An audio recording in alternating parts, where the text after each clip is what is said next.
Hello everyone my friends. जिस तरीके से हम इन क्वेश्चनों को सॉल्व करेंगे ना तो ट्रिक होगा, ठीक है, ये टेक्निक होगा और कॉन्सेप्ट के बेसिस पे होगा। मतलब कोई भी स्टेप ऐसा नहीं होगा जो आपको समझ में नहीं आएगा, जो आपने बचपन से लेकर आज तक पढ़ा नहीं होगा। टेंथ के अंदर में जो नियम जो रूल होती है मैथमेटिक्स की वो पढ़ा नहीं होगा, लेकिन जो तरीका होगा सॉल्व करने का वो जुगाड़ू होगा और शॉर्ट में होगा, स्टेप जंप होंगे और बस हमें कम से कम समय में सॉल्व करनी है। और नियमों के तहत ऐसा नहीं कि हमें नियम याद करना पड़ रहा हो। मैथमेटिक्स का मतलब है कि आपको कुछ भी याद नहीं करना हो, कभी कुछ भी याद ना करना हो फार्मूला के अलावा, ठीक है। तो देखो यहाँ क्वेश्चन करता है कि A/B इतना है, B/C इतना है और C/D इतना है। तो हमें A/D पता करना है, ठीक है। तो सबको हम लोग पहले इस फॉर्म में लिखेंगे। A/B इक्वल टू कितना दिया हुआ है 2:4, B/C 4:5, C/D कितना दिया हुआ है 6/7। देखो हमें पता करना है A और D, हमें B नहीं चाहिए, हमें C नहीं चाहिए, तो हमें B को कट करवाना पड़ेगा, गायब करनी पड़ेगी। तो यहाँ नीचे है, यहाँ ऊपर है, तो मल्टीप्लाई करने से कट जाएगा, है ना। A/B इंटू B/C बराबर दोनों को मल्टीप्लाई करेंगे 2:4 इंटू 4:5, ये वाला है ना। बस ये हमें क्या हो गया, ये B वाला जो है B/C है, B क्या होगा कट जाएगा यहाँ पे, A/C हमें बच गया, है ना। ये चार्जर कट गया 2:5। फिर हमें C को हटानी है, C यहाँ नीचे है, C यहाँ पे ऊपर है, दोनों को मल्टीप्लाई करेंगे, क्या हुआ कटेगा ना। यहाँ देखो C/D मल्टीप्लाइड बाय A/C, यहाँ पे कटेगा। ये 6:7 था और यहाँ पे कितना था 2:5 कितना आएगा A/D बराबर कितना आएगा 12/35। ये तो पता करनी थी। हमने रूल को फॉलो किया, मैथमेटिक्स का जो भी नियम है, जो भी चीज़ें हैं, हमको उसको फॉलो किया। ऐसा नहीं कि हमने फॉलो नहीं किया, लेकिन हमने एक होता है कि कम से कम समय में इसको सॉल्व किया। ये क्वेश्चंस आपको रेलवे में भी मिलेंगे। देखो डाटा चेंज रहेगा, सेम डाटा का नहीं रहेगा, लेकिन ये सेम पैटर्न का, सेम कॉन्सेप्ट का क्वेश्चंस आपको रेलवे में मिलेंगे, SSC में मिलेंगे और हमारे JSSC में भी मिलेंगे, ठीक है। तो आपको सेम इसी तरह से आगे क्वेश्चंस आपको प्रैक्टिस करनी है। इस सेशन को देखने का मतलब है कि आपका जो भी आपका कॉन्सेप्ट है वो प्रैक्टिस होगा, क्वेश्चंस है वो आपका प्रैक्टिस होगा, ठीक है। आप कुछ नए चीज़ों को सीखोगे भी, आप कुछ नए देखो, जो लोग जानते हैं, सीखे हुए हैं, उन्हीं को समझ में आएगा। नए लोगों के लिए जो है वो समझ में नहीं आएगा। एक रेलगाड़ी 90 किलोमीटर प्रति घंटे से चल रहा है, चाल से चलकर 18 किलोमीटर प्रति घंटे की दर से गाड़ी की दिशा में जाने वाले एक व्यक्ति को 6 सेकंड में पार कर लेती है। मतलब एक रेलगाड़ी है, वो जा रहा है इधर से, है ना। यहाँ पे एक आदमी खड़ा है, वो भी जा रहा है इधर, और इसको फिर भी 6 सेकंड में पार कर ले रहा है। जानते हो आप लोग, किसी पॉइंट को पार करने का मतलब है कि जितना सेकंड में पार करता है, जो भी समय में पार करता है, वो जो डिस्टेंस ट्रेवल करता है उस टाइम में वही उसका लेंथ होता है ट्रेन का। ये तो सब लोग जानते होंगे। यहाँ पे मेन कॉन्सेप्ट लगानी क्या है कि 90 किलोमीटर प्रति घंटे के साल से ये चल रहा है, आदमी नहीं, रेल और गाड़ी, आदमी भी चल रहा है इधर से। तो यहाँ पे दोनों की स्पीड जो है क्या होगी, माइनस होगी। जो रिलेटिव स्पीड आएगा ट्रेन का वो 90 - 18 आएगा किलोमीटर प्रति घंटा। यही इसका मेन चीज़ है, बाकी सब जानते ही हैं, ठीक है। कहने का मतलब है कि आप लोग ये बात जानते ही होंगे कि जब रेल यहाँ से चलती है, ट्रेन यहाँ से चलती है, ठीक है, यहाँ से पार करनी है, और मान लो यदि इसके अपोजिट में चल रहा हो, यदि यहाँ पे फिक्स पॉइंट है, कोई मूवमेंट नहीं है, ठीक है, कोई भी मूवमेंट नहीं है, यहाँ से ट्रेन जा रही है, तो जिस स्पीड से ट्रेन यहाँ पहुँची, अब यहाँ से यहाँ क्रॉस करने के लिए जितना समय वो लेगी, मतलब कि वो इतना डिस्टेंस ट्रेवल करी, अपना ट्रेन का जो लंबाई है वो ट्रेवल करी, वही ना होगा ट्रेन की लंबाई। तो ये जो है वो चल नहीं रहती होती, ये पॉइंट जो है वो स्थिर रहती यहाँ पे, स्टेबल रहती यहाँ पे, तो हमने जो ट्रेन का स्पीड था वही स्पीड काउंट करते। लेकिन ये जो है वो इधर की ओर मूव कर रहा है, तो इसकी स्पीड जो होगी वो क्या होगी, कम कहलाएगी। रिलेटिव स्पीड में आप लोग पढ़े होंगे, जब अपोजिट चल रही होगी तो ये यहाँ पे प्लस हो जाती, सेम डायरेक्शन में चल रहा है तो स्पीड जो है वो माइनस हो जाएगा। आप खुद देखोगे, मान लो खुद भी देखोगे कि मान लो इधर जा रही है, ठीक है, और ये भी इधर जा रही है, तो इसको क्रॉस करने में तो जितना समय ये स्थिर में लगता उससे ज़्यादा समय लगेगा ना। तो मतलब कि इसकी जो चाल है, इसकी जो स्पीड है वो कम हो गई, समय ज़्यादा लग रहा है, मतलब कि स्पीड कम हो गई। और यही यदि इस डायरेक्शन में चल रहा होता तो जितना समय स्थिर में लगता उससे कम समय लगता उसको क्रॉस करने में, मतलब कि इसकी स्पीड जो है वो ओवरऑल बढ़ गई। तो इस हिसाब से आपको समझ जाना चाहिए, ठीक है। मुझे जितना समझाना था आपको मैंने समझा दिया है, ठीक है। तो अब इसको जो है वो सॉल्व करता हूँ मैं, ठीक है। तो इसकी जो पॉइंट को पार करने के लिए, पॉइंट नहीं, आदमी को पार करने के लिए जो स्पीड लगेगी वो 90 - 18 किलोमीटर, मतलब कितना, 72 किलोमीटर प्रति आवर के स्पीड से समझ लो वो पार कर रही होगी। और 6 सेकेंड में जितना चलेगा, 6 सेकेंड में जितना चलेगा, जितना डिस्टेंस, वही रेलगाड़ी की लंबाई होगी। तो यहाँ पे सेकेंड की बात है, तो इस स्पीड को अभी हमें सेकेंड में कन्वर्ट करनी चाहिए। तो स्पीड को सेकेंड में कन्वर्ट करने के साथ साथ हम यदि इस किलोमीटर को भी मीटर में कन्वर्ट कर देते हैं, ठीक है, 3600 हो जाएगा 1 घंटे का सेकेंड। और ये होगी कितनी, ये क्या है, स्पीड है। तो स्पीड को टाइम से मल्टीप्लाई करेंगे तो क्या आएगा, डिस्टेंस, 36 दूना 72, ये 2 0 से 2 0, ठीक है, तो 6 दूना 12 और 10 120 मीटर, 120 मीटर। ऑप्शन नंबर ये आ जाएगा इसका आंसर। समझने की बात है, सिर्फ इतना ही कॉन्सेप्ट है इसमें कि जब सेम डायरेक्शन में चल रहा है तो स्पीड माइनस होगा, बाकी दूरी बटा चाल का फॉर्मूला है भाई, है ना, चाल इतना है, समय इतना है, दूरी निकालनी है, और कुछ नहीं है।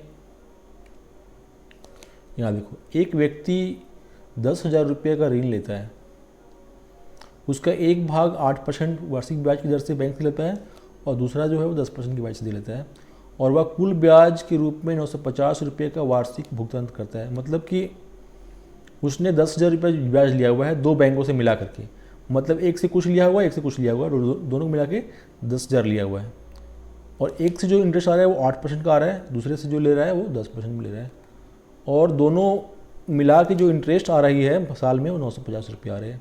तो कह रहा है कि हमने पहले वाले बैंक से, मतलब कि 8% वाले बैंक से कितना पैसा लिया है। देखो, इसको सॉल्व करने जाओगे नियम से तो समय इतना लगेगा कि आप समझ नहीं सकते हो। एक्स मानोगे वगैरह वगैरह, माइनस करोगे 10,000 में, फिर उसका निकालोगे तो बहुत समय लग जाएगा। तो यहाँ पे अपना दिमाग दिखानी, अपनी दिमाग जो है वो आपको इन्हीं क्वेश्चनों में दिखानी है, तभी जो है वो आपकी सिलेक्शन जो है वो एसएससी में या रेलवे में हो पाएगी। तो दिमाग क्या लगानी है, अब लगाओ दिमाग। दिमाग क्या लगानी है, देखो यहाँ पे दिमाग, अपने से दिमाग लगानी है आपको। एट ए टाइम आपका दिमाग काम करना चाहिए। ज़्यादा समय लगाओगे तो कुछ नहीं होगा, फिर आपका कोई काम का नहीं। आपको एट ए टाइम दिमाग लगानी है, ठीक है। तो मान लो फटाक से करोगे कि मान लो कि हमने 5,000 दोनों से लिया होगा। हम सिर्फ देखना चाहेंगे कि पैसा ज़्यादा किससे लिया गया, 10% में या फिर 8% में। तो जो हमें कैलकुलेट करने में थोड़ा बहुत आसानी मिल जाएगा। या फिर ऑप्शन का सहारा, देखो दो ऑप्शन दिया हुआ है यहाँ पे जो 5,000 से ऊपर है ना। तो हम ये चेक कर सकते हैं यहाँ पर, ठीक है। चेक कैसे कर सकते हैं, मान लो कि 5,000 दोनों में लेंगे, मान लो कि 5,000 दोनों से लेंगे तो कितना इंटरेस्ट आएगा साल का दोनों से। तो मान लो को 10% में कितना आएगा 500, और 5,000 लिए 8% में तो कितना आएगा, 8% में आएगा तो कितना, 50 × 8 कितना, 400। कितना आना चाहिए, 900 आना चाहिए। लेकिन जो हमारा ब्याज है वो 950 रुपया है। मतलब कि समझ रहे हो, 5,000 यदि हम लिए रहते बराबर का तो हमें 900 ही देना पड़ता, लेकिन हमारा जो इंटरेस्ट आ रहा है वो 950 रुपया। इसका मतलब क्या हुआ, इसका मतलब ये हुआ कि ज़्यादा इंटरेस्ट में हमने ज़्यादा पैसा लिया है। यही दिमाग तो लगानी थी, ज़्यादा इंटरेस्ट में हमने ज़्यादा पैसा लिया है, तभी हमारा इंटरेस्ट जो है वो कम ज़्यादा आ रहा है। यदि हम 8% में ज़्यादा पैसा लिए रहते तो हमारा इंटरेस्ट जो है वो 900 से और कम आता, लेकिन 900 से ऊपर इंटरेस्ट आ रहा है। इसका मतलब क्या है कि हमने ज़्यादा इंटरेस्ट वाले से ज़्यादा पैसा लिया है। मतलब कि हमें पूछा क्या जा रहा है, उसका पहले बैंक से मतलब 8% वाले से क्या पैसा लिया गया है। तो साफ हो गया है कि 8% में हमने 5,000 से कम पैसा लिया है। यदि हम 10% में 5,000 से ज़्यादा पैसा लेंगे तो 8% में 10,000 से कम ही पैसा लेंगे ना। तो इस हिसाब से ये दोनों ऑप्शन जो है वो आपका क्या होगा, 8% वाले में नहीं आएगा। अब इन दोनों में से एक को ट्राई मार कर देख लो, जो आया उसको टिक कर दोगे। पहले वाले को ही ट्राई करो, कैलकुलेशन में आसान होगा, आया तो इसको टिक करना, नहीं आया तो इसको टिक कर देना, सिंपल सी बात है ना। तो 2500 को मान को चलो कि हमने 8% में लिया, ठीक है, तो कितना इंटरेस्ट आएगा, 25 गुना 8 200, और हमने मान लो कि कितना बच गया 7500, इसको लिया कितना में 10% में, कितना इंटरेस्ट आएगा 75 गुना 10 750 रुपया, कितना हो जाएगा प्लस 200, कितना हो जाएगा 950। मतलब सही हो गया कि 2500 हमने लिया कितने 8% वाले से। यही तो पूछा जा गया ना कि पहले बैंक से यानी कि 8% इंटरेस्ट वाले से हमने कितना पैसा लिया था। ठीक है, आपको एट ए टाइम दिमाग लगानी है, ठीक है, तभी आपका क्वेश्चन सॉल्व होगा और कम समय में। यदि किसी वृत्त की परिधि को 50% कम कर दिया जाए तो क्षेत्रफल कितना कम होगा। वृत्त की परिधि कितना होता है 2πr, इसका आधा की जा रही है, मतलब परिधि को हाफ की जा रही है। मतलब क्या, ये तो कांस्टेंट है 2π, आर को ही ना हाफ कर रहे होगे, तो मान लो आर को हाफ कर दिए तो एरिया क्या होता है πr²। तो πr² को कम किया, मतलब πr² में कितना कम होगा, r/4 जगह होगा ना, r²/4 हो जाएगा। तो कितना कम होगा, πr² था और हो गया कितना πr²/4। तो क्या पूछा रहा है, तो इसके क्षेत्रफल की में कमी की प्रतिशत क्या होगी। तो कमी का प्रतिशत निकालनी है। हम साफ जान रहे होंगे कि जो कितना हुआ, चौथाई भाग हो गया, मतलब 75% कम हो गया। यदि आपको निकालनी है, संतुष्टि देनी है, तो आप πr² माइनस πr² बटा ये करोगे और कितना कम हो जाएगा, और बटा 100 करोगे और गुना बटा कितना 100 नहीं, पहले कितना था πr² गुना 100 करोगे तो आपको निकल जाएगा कि कितना कमी आई। पहले πr² था, फिर πr² हो गया, तो कितना हो गया, कितना बचेगा 3πr²/4, यही ना आएगा 4π² है ना, डिवाइडेड बाय कितना πr² गुना 100, कितना आएगा 3/4 × 100।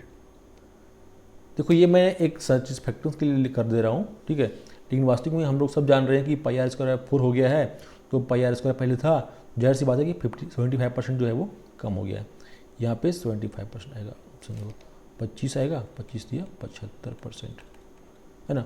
ये तरीका हो गया, मतलब एक मैंने कैलकुलेट कर दिया, लेकिन हमें आपके जो है वो ये चीज़ जो है वो आपको एग्जामिनेशन में नहीं करनी है, सीधा आपको मारनी है 75%।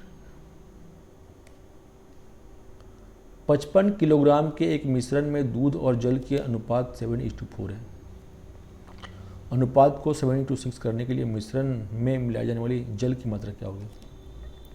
मतलब कि 55 किलोग्राम का आपका पास दूध है, इसमें मिल्क और पानी जो है वो 7:4 के रेशियो में है।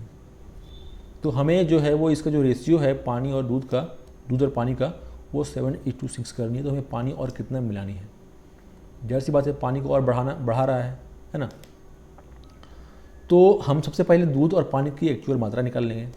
एक्चुअल क्वांटिटी निकालने के लिए हमारे पास कॉन्सेप्ट है, यदि 7:4 में है तो 7 4 11 को नीचे करेंगे, और ये 7 दूध का है और 4 पानी का है, तो 7 ऊपर करेंगे, 11 5 है ना, 35 kg क्या हो गया दूध, बचा कितना 20 kg, कितना हो गया 55 25 तो 20 kg क्या हो गया पानी। अब हमें इसी को करना है कितना, मान लो पानी और इसमें मिलानी है, तो देखो 35/20 करेंगे, कितना आ रहा है 5 7 35 और 5 6 20, ये ना है, ठीक है। तो यहाँ पे 4 की जगह में 6 करना है, तो 6 करने के लिए क्या होगा, 6 करने के लिए क्या करना पड़ेगा, यहाँ पे 5 7 35 करना कर रहे थे, तो यहाँ पे कितना आना चाहिए कि 5 6 30, 6 से करने के लिए 36 होना चाहिए, है ना। तो मान लो कि 35/30 रहेगा, तो रेशियो कितना आ जाएगा, 5 × 35 तो 5 × 30, 7/6, राइट। तो कितना पानी कितना हो रहा है, 30 लीटर, 30 kg, पहले कितना था 20 kg, तो मिला कितना रहे हैं 10 kg। तो 10 kg हमने इसमें एक्स्ट्रा पानी मिला दिया, तो दूध और पानी का रेशियो कितना हो गया 7:6। भाई बस अपना दिमाग लगानी है, जो भी कॉन्सेप्ट है आपके पास उसके अनुसार आपको दिमाग लगानी है, फटाफट कैलकुलेट करनी है और ऑथेंटिक मारनी है। प्रथम वर्ष में वार्षिक ब्याज दर 4%, द्वितीय वर्ष में 5%, तृतीय वर्ष में 6% वार्षिक हो तो 10,000 की धनराशि का 3 वर्ष का चक्रवृद्धि ब्याज क्या होगा, बताइए। अब इसको आप फॉर्मूला से जाओगे निकालने के लिए, तो आपको कितना समय लगेगा पता है, कैलकुलेट करते रह जाओगे। तो आपको बेसिक रूल से आपको चलना है। जितने भी क्वेश्चन मैंने अब तक सॉल्व किया है सबके सब बेसिक रूल से सॉल्व किया है, और आपको भी बेसिक रूल से ही सॉल्व करना है, ठीक है। देखो यहाँ पे जो राशि दिया हुआ है वो आसान राशि दिया हुआ है, मतलब आप आसानी से इसको कैलकुलेट कर सकते हो, ठीक है। तो 10,000 का पहला 4% निकालना है, पहले है ना, पहले में तो 400 हो गया, पहले साल का ब्याज 400 हो गया। दूसरे साल में कितना निकलना है 5%, कितना 500 हो गया। ये सिंपल इंटरेस्ट है, और कंपाउंड इंटरेस्ट में क्या निकलता है, इंटरेस्ट का इंटरेस्ट। तो दूसरे वर्ष में लगाना है 5%, तो इसका इंटरेस्ट लगेगा 5%, तो इसका 5% कितना होगा, 4 × 5 = 20 रुपया, इतना ही होगा ना, ये हो गया। अब तीसरे साल में 20 रुपये ही होगा ना, 5% इसका 400 का, 1% होगा 5 20, ठीक है। उसके बाद देखो क्या, हाँ 6%, तीसरे साल में निकालना 6%, 6% तो पहले अपना निकाल लो, सिंपल 600 है ना। उसके बाद इसका इंटरेस्ट निकालना है 6%, तो ये कितना है 920 रुपया, 920 का 6% कितना होगा, 920 का 6% कितना होगा, 9.2 को 6 से मल्टीप्लाई करो तो उतना ही होगा, है ना। 6 दूना 12 और 6 9 54 और 1 55, इतना हो गया इसका क्या, इसका पूरे का कंपाउंड इंटरेस्ट, ओके। अब सबको जोड़ दो, पहला में कितना था 400, दूसरे में कितना हुआ था 520, तीसरे में कितना हुआ,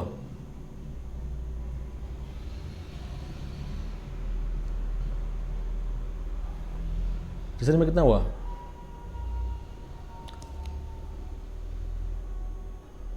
ये कितना 655.2, सबको जोड़ दो, कितना हो गया 400 500 600, 4 5 9 6 1500, 1500 और ये कितना आ गया 55.2 और 20 कितना आ रहा है 75.2, 1575.2, ऑप्शन नंबर ये। तो ये तरीका हुआ आपको अपने कॉन्सेप्ट के अनुसार आपको शॉर्टकट मेथड से, अपनी मतलब बेसिक मेथड से सॉल्व करने का। आप इसको लेके जाओगे, ठीक है, आप इसको लेके जाओगे जो आपने पढ़ा था पहले का मेथड भी आपको यूज नहीं करना है, और आपको रटा हुआ ट्रिक भी यूज नहीं करना है। ऐसा नहीं कि आप रटा हुआ ट्रिक यूज कर रहे हो तो आप जो है वो भूल जाओगे, ट्रिक याद नहीं रहेगा, फॉर्मूला ज़्यादा याद नहीं रहेगा। आपको बेसिक कॉन्सेप्ट को यूज करते हुए सॉल्व करना है, ठीक है। तो अधिक से समबाहु त्रिभुज के परिमाप का संख्यात्मक मान उसके क्षेत्रफल का √3 गुना है, तो त्रिभुज के प्रत्येक भुजा की लंबाई क्या होगी। ये देखिए त्रिभुज समबाहु जिसके सारे जो साइड है वो इक्वल है, ठीक है। कहता है कि इसका जो परिमाप है, परिमाप कितना होगा 3a, मतलब पेरीमीटर कितना होगा, ये तीनों को प्लस करके कितना होगा 3a, और इसका एरिया कितना होता है, समबाहु त्रिभुज का एरिया होता है √3/4 राइट, ये होता है ना।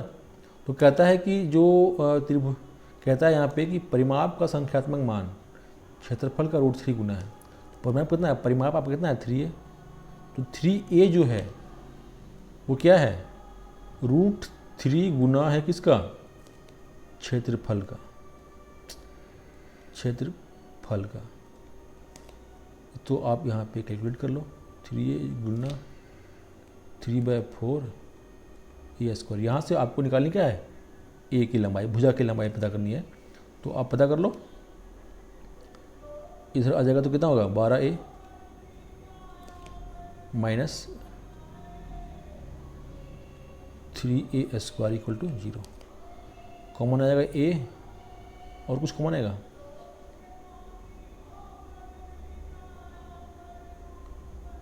थ्री कॉमन आएगा ना, 3। यहाँ पे क्या बचेगा, 4 माइनस a, ये ना आ रहा है, इक्वल टू 0। 3a 0 करोगे तो होगा नहीं, तो 4 माइनस a को 0 करोगे तो ये कितना आएगा, 4 यूनिट। तो ऑप्शन नंबर ये जो भी है ना, तो 4 यूनिट जो है वो इसका साइड का, मतलब कुछ था नहीं, 2 फॉर्मूला यूज करने थी अपना, है ना। समबाहु त्रिभुज का ये फॉर्मूला यूज करना था, सिर्फ फॉर्मूला याद था, बाकी आपको कैलकुलेट करने से आपकी ऑप्शन, आपकी आंसर आ रही थी। क्वेश्चन है और नहीं है, बाकी को क्वेश्चन मैं आपको अगले वीडियो में प्रैक्टिस करवाऊँगा, ठीक है।